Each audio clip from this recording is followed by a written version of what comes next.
Здравствуйте, это новости Татарстана, в студии Лена Знатулина, и вот о чем сегодня расскажем.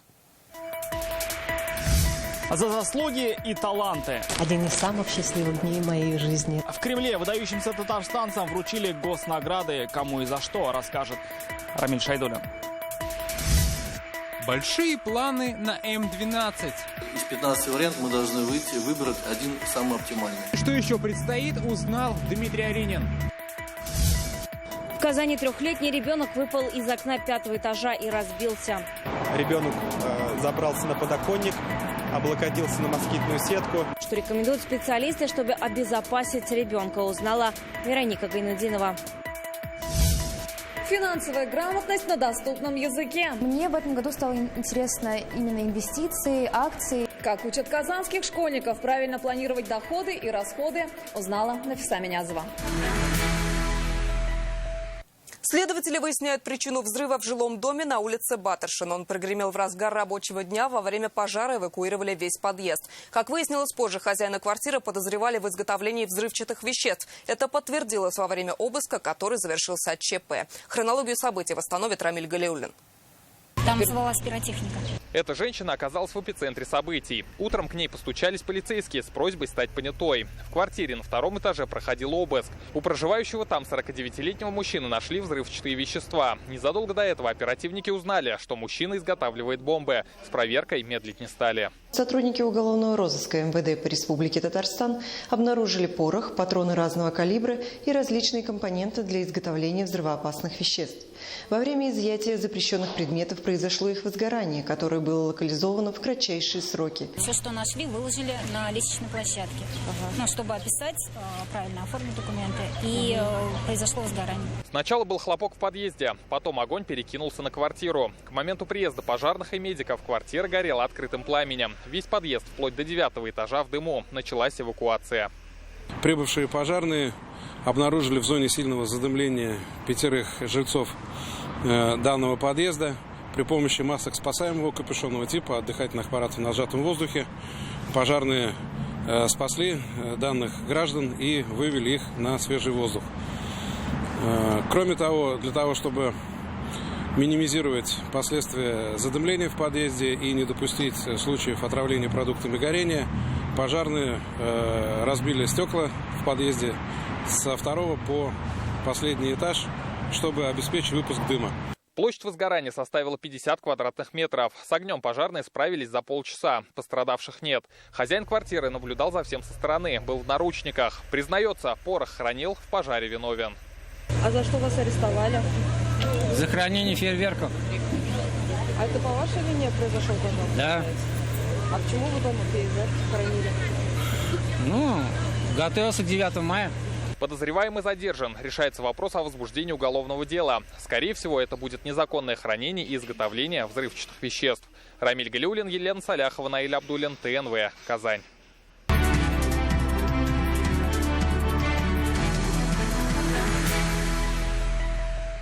Рустам Минниханов сегодня наградил выдающихся татарстанцев в преддверии праздника труда и Дня Победы. Государственные награды страны и республики получили 54 человека. Ветераны войны и труда, врачи, промышленники и работники культуры. Каждый внес особый вклад в развитие республики. О героях этого дня Рамиль Шайдуллин.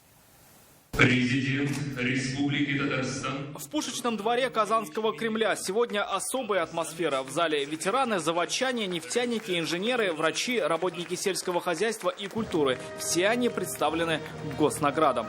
Дорогие друзья, вы гордость России и Татарстана. На вас равняются ваши коллективы. Вами гордятся дети и внуки. Ваши истории успеха важны для всех татарстанцев, особенно для нашей молодежи. Сотрудник КАМАЗа Андрей Пивнев – герой нашего времени. Он спас женщину, которая упала на рельсы московского метро. КАМАЗовец не растерялся и прыгнул за ней. Смотрю, женщина лежит на рельсах. Я спрыгнул туда, но спрыгнул неудачно. Все-таки возраст, наверное, свое дает. К счастью, она буквально, когда мы вышли, она пришла в себя. Все нормально. Рустам Минниханов вручает ему федеральную награду за спасение погибавших.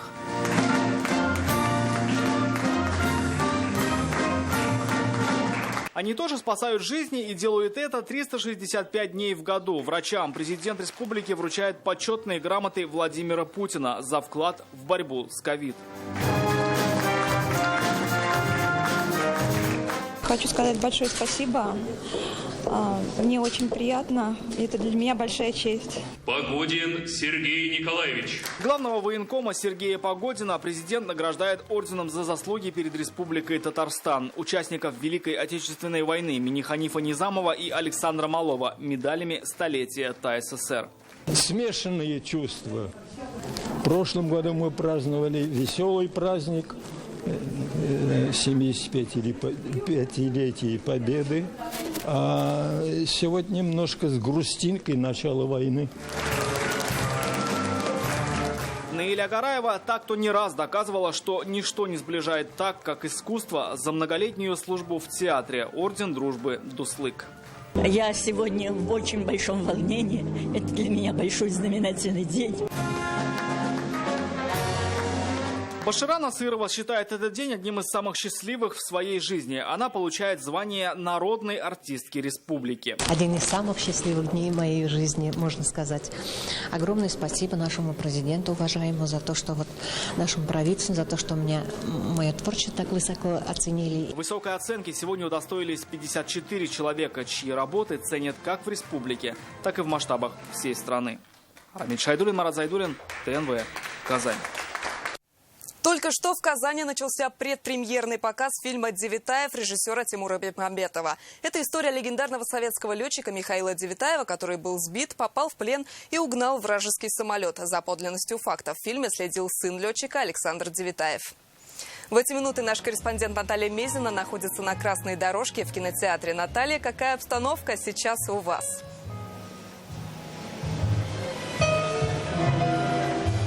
Лина, добрый вечер. Вы знаете, мы сегодня находимся как будто бы где-то на Каннском кинофестивале или и вовсе на премии премии «Оскар». Но нет, это столица Татарстана, это Казань. И здесь свою премьеру представляет режиссер, сценарист, продюсер Тимур Бекмамбетов. Он представляет фильм «Девитаев».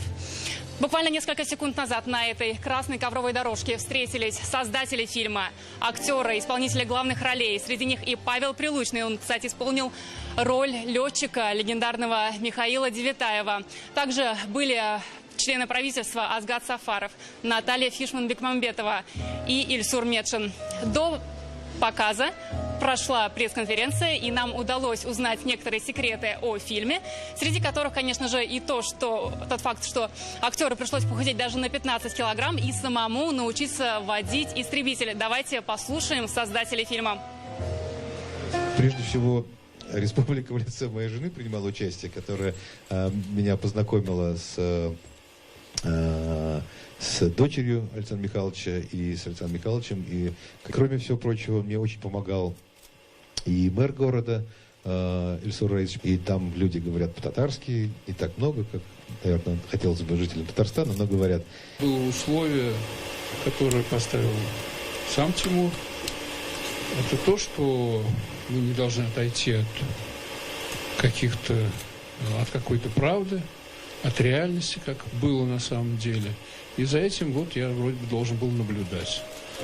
Кажется, что это все получилось и соблюли.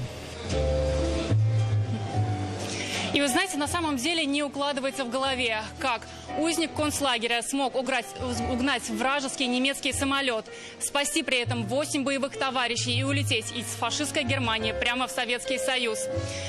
И согласитесь, это не просто история из жизни, это настоящий сценарий для кинофильма. И именно он стал основой для фильма «Девитаев». Но хочу также отметить, что фильм «Девитаев» стал первым проектом, которым можно смотреть не только в привычном формате горизонтально, но и вертикально. То есть мы можем вот так взять свой мобильный телефон и насладиться просмотром фильма. А всех зрителей уже 29 апреля создатели фильма ждут в кинотеатре, чтобы насладиться просмотром. Лина, я также вас приглашаю на просмотр этого прекрасного кино. Большое спасибо, Наталья. Я обязательно посмотрю фильм, а мы продолжаем. Новый участок трассы М7 проложат в обход набережных Челнов и Нижнекамска, что позволит перенаправить часть транзитных грузов и снизит транспортный поток. Об этом сегодня говорили на совещании в Доме правительства. Его провел президент Татарстана. Протяженность участка М7 – 89 километров. Строительство пройдет в 3 этапа. Какой будет новая дорога, пока обсуждается. Свое видение проекта сегодня высказали представители Министерства транспорта России и Федерального дорожного агентства. Обход Челнов и Нижнекамска должен стать коридором трассы М12 от Казани до Екатеринбурга. Напомним, строительство этого участка в своем послании анонсировал Владимир Путин. Как развернутся работы в Татарстане, сегодня рассказали на брифинге в Доме правительства республики. Здесь представили план дорожных работ и реализацию в этом году национального проекта. Сколько на дороге выделено денег и где уже приступили к делу, увидел Дмитрий Аринин.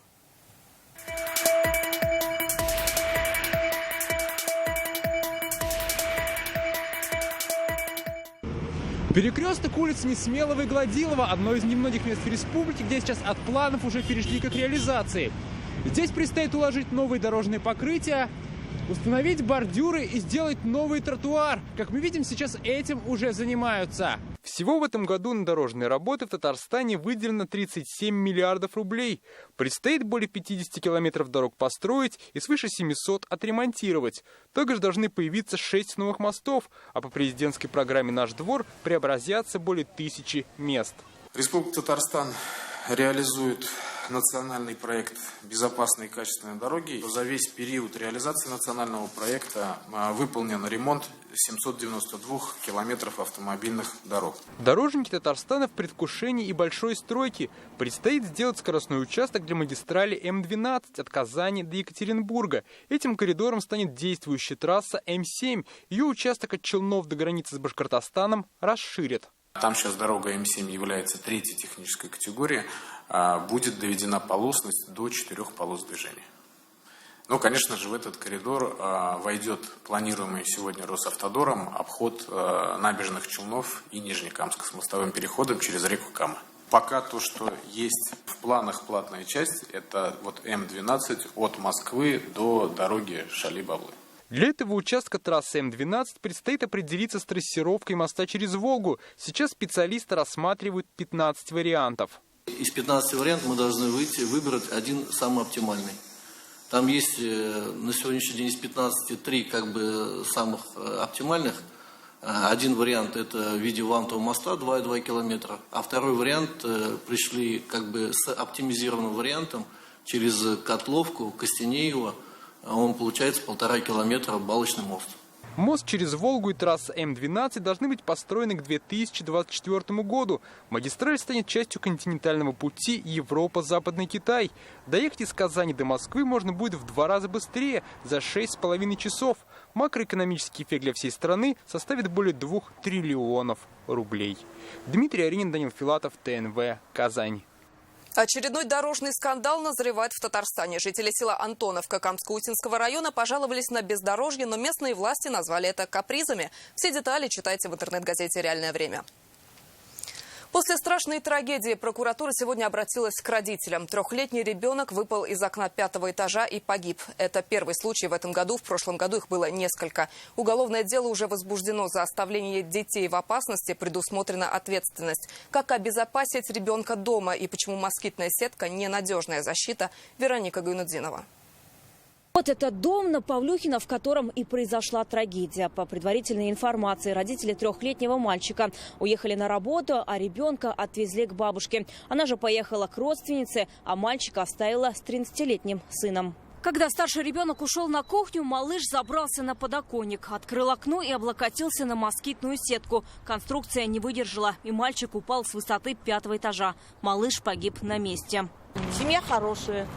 Нормальная, бабушка отличная. Один раз это же не снимали квартиру, тоже мальчик стал большой уже, но он, видимо, это задержка речи, они, видимо, приезжали. Тоже так же, окно было открыто, я говорю, иди, спускайся. Мать вот тоже, видимо, не видел, но он потом спустился. Это со всеми может случиться. Да. По данному факту завели уголовное дело по статье о причинении смерти по неосторожности. В настоящее время следственными органами возбуждено уголовное дело по части 1 статьи 109 Уголовного кодекса Российской Федерации. Ход расследования данного дела находится на контроле прокуратуры. Предупреждаем родителей о том, что необходимо более тщательно контролировать поведение детей, присматривать за ними. Оставление детей в опасности грозит уголовной ответственностью. По статистике, выпадение из окон – одна из распространенных причин детского травматизма и смертности. Незащищенное окно легко откроет даже малыш. Для того, чтобы разблокировать, нужно вытащить ключ.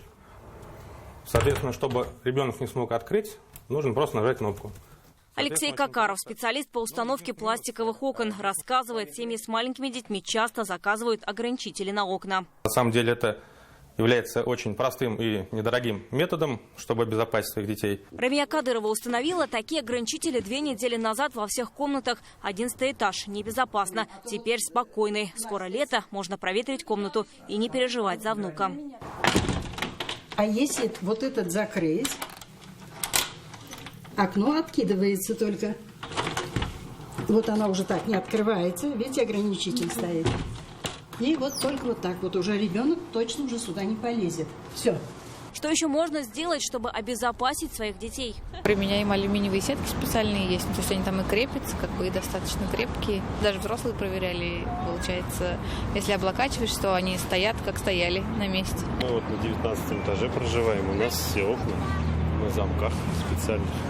Мы поставили специальный замок, который мы сами открываем, закрываем по мере необходимости. С августа прошлого года на окна квартир во всех новостройках, где согласно проекту может находиться детская комната, установка ограничителей обязательно. Уполномоченный по правам ребенка в республике предлагает поставить защитные устройства и в домах, построенных до введения этого требования. Мы обратимся от имени аппарата уполномоченного к Госсовету Республики Татарстан, к профильному комитету по ЖКХ с требованием изменить регламент и добиться такого результата, чтобы абсолютно все квартиры, в которых проживают маленькие дети, были оборудованы этими защитными устройствами на окнах, даже если дом был построен до введения карантина. Трагедия с 3-летним мальчиком в этом году первая. В июле прошлого года в Казани так погибла 4-летняя девочка, упав с 8-го этажа. В Альметьевске, упав с 9-го этажа, насмерть разбился 3-летний мальчик. Вероника Гайнудинова, Вадим Илларионов, ТНВ, Казань. 8 случаев заражения британским штаммом коронавируса выявлено в Татарстане. Об этом сообщила Марина Потяшина. Специалисты еженедельно тестируют пациентов с тяжелыми симптомами ковид, чтобы исследовать мутации вируса. Из 110 взятых проб 8 – это британский штамм. Причем заболевшие из республики не выезжали. В Минздраве Татарстана отмечают, против этого и других известных штаммов вируса российские вакцины эффективны. И с понедельника началась Европейская неделя иммунизации. В этом году в рамках акции поддерживается не только плановая иммунизация, но и вакцинация против коронавируса. Чтобы победить вирус, должны привиться 60% населения, сообщили в Роспотребнадзоре. Сейчас привито 14%. Мы просим рассматривать вакцинацию не только с позиции своего здоровья, а с позиции здоровья своих близких, родственников, коллег и так далее и тому подобное. Только вот такая коллективная ответственность может нас привести к коллективному иммунитету. Я очень надеюсь, что наши жители активно будут записываться на вакцинацию. Мы достигнем вот этого охвата 60% вакцинации против новой коронавирусной инфекции. И тогда это позволит нам вернуться к обычной жизни, к обычному общению.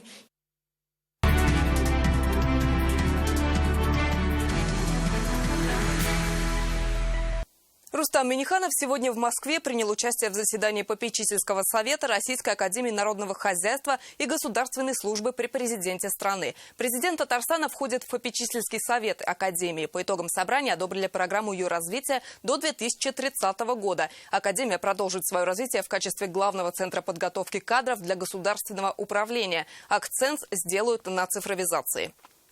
Во второй половине дня Рустам Минниханов принял участие в первом заседании комиссии по вопросам взаимодействия правительства Татарстана и госкорпорации «Ростех». Во встрече участвовали глава Ростеха Сергей Чемезов, министр промышленности и торговли нашей республики Альберт Каримов, а также генеральный директор КАМАЗа Сергей Кагогин. Обсуждали актуальные вопросы сотрудничества. Татарстан молодец, республика активно развивается от того, что там работает эффективная региональная команда. Валентина Матвиенко поставила нашу республику в пример того, как нужно реализовывать госпрограммы. Во главе со спикером Совета Федерации в Санкт-Петербурге сегодня прошло заседание Совета законодателей страны. Федеральные и региональные парламентарии обсудили послание президента России. Фарид Мухаммедшин обратил внимание на необходимость выработки эффективного и надежного механизма реализации послания президента. Координирующая роль в этом отводится правительству страны, а Совет Федерации будет внимательно следить, чтобы регионы не были обижены в финансовой поддержке. Нам надо выработать вот такой надежный, эффективный механизм. И количество автобусов школьных посчитать, и карет скорой помощи посчитать, и еще раз просчитать долги бюджетные, коммерческие, сроки их погашения. Много, 66 вопросов я для себя выписал. Татарстан уже все посчитал и правильно сделал. И когда все говорят, ну вот, Татарстан так развивается, ну потому что эффективная региональная команда не спит, все просчитано, уже начинает работать с правительством. Это правильно. Я прошу вот всех представителей региональных парламентов вот равняться на такой стиль. Коллеги, вот сейчас время действовать. Нельзя стоять на месте. Надо шевелиться. Сроки строительства домов по соципотеке, проблемы с электроэнергией на промплощадке «Вятка», расширение перечня услуг реабилитационного центра – это лишь некоторые из вопросов, которые обсуждали в Мамадыше. Здесь прошло заседание оперативного центра по работе с обращениями граждан. Это новая часть системы постоянного обмена обратной связью с жителями Татарстана, где реагируют не только на обращения граждан в органы власти, но и анализируют их жалобы в соцсетях и интернете. Первым на вопросы жителей ответил Анатолий Иванов, глава района, он же секретарь местного отделения «Единой России». Среди тех, кто задавал вопросы, были и бизнесмены, и пенсионеры, и молодежь. Сегодня нет решения вопросов. Если есть, там какие-то, через другие можно, значит, через третьи. Надо выходить, значит, на министерство, на ведомство выходить. Значит, приглашать экспертов. Находить пути. Может, мы не столько бедные уже, чтобы не решать. Если какие-то есть сегодня нерешимые, и поставить, значит, сказать конкретно, вот это на 22, это на 23 год, это на 24. Они еще школьники, но уже знают, как отделить метан от этана и что такое гидроочистка. В Альметьевске старшеклассники создали гигантский макет нефтеперерабатывающего завода. Там стартовал новый инженерный проект «Завод будущего». По законам физики идут наверх, а более тяжелые газы идут вниз. О газофрикционном устройстве десятиклассник Асадбек Деканов знает все. За 3 дня он разобрался в основных процессах на нефтеперерабатывающем заводе и вместе с командой создал макет устройства. Простым словом, это деление газов. Изначально нам дают газы, которые смешаны в кучку, и мы эти газы распределяем. Завод будущего – это новый инженерный проект, над которым работают школьники. Проводится он при поддержке компании «Татнефть». Сегодня с участниками встретился и Наиль Маганов. Они точно отрабатывают здесь навыки командной работы, и они вместе трудятся над проектом, пытаются разобраться, переживают и чувствуют себя вот одним единым целым. Принципы работы нефтеперерабатывающего завода и экологические технологии школьникам доносила тренерская команда. Это профессиональные нефтяники. Благодаря проекту ребята узнают, как школьные предметы могут быть полезны в реальной жизни. На наш взгляд, школьники уже начинают понимать, хотят они связать, может быть, свое будущее с промышленностью. Это будет им помогать сделать осознанный выбор в жизни своей профессии. Завод будущего построят и в других районах юго-востока Татарстана. Филюза Хамидуллина, Эрик Хабибуллин, ТНВ, Альметьевск.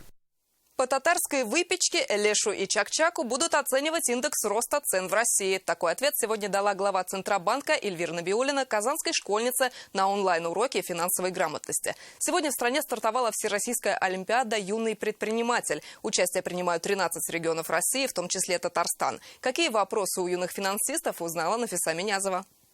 А какие еще используют блюда для того, чтобы посмотреть, как меняются цены? Этот вопрос председателю Банка России задала ученица 9 класса 5-го Казанского лицея Малика Зайнеева. Папа таможенник, мама юрист, поэтому финансовая грамотность в семье врожденная. Задать вопросы смогли только 5 школьников со всей страны. Малика представляла Казань и удивила Эльвиру Набиуллину. Например, в Татарстане есть индекс Илеша.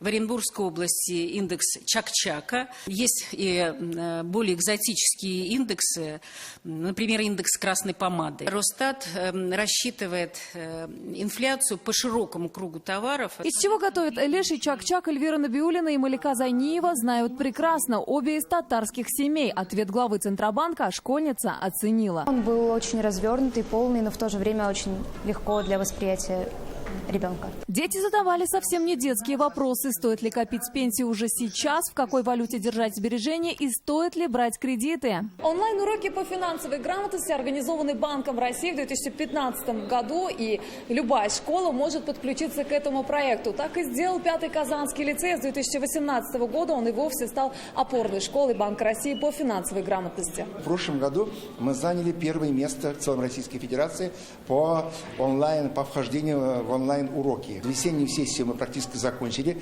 97% школ приняли активное участие. Принять участие в Олимпиаде может любая школа. Ученики с 1 по 9 классы будут решать задачи, приближенные к бизнес-реалиям. Мы, конечно, еще маленькие, но нам уже тема финансовая уже нравится. Мне очень интересно данное направление. Хочу в дальнейшем развиваться и становиться более финансово грамотным. Предпринимательское мышление поможет грамотно распоряжаться финансами и даже открыть свой бизнес. Олимпиада завершится 17 мая. К этому времени станет понятно, кто из наших школьников усвоил знания на 5. Нафиса Минязова, Александр Лобанов, ТНВ, Казань. А на этом пока все. Всего доброго и до встречи в следующих выпусках новостей.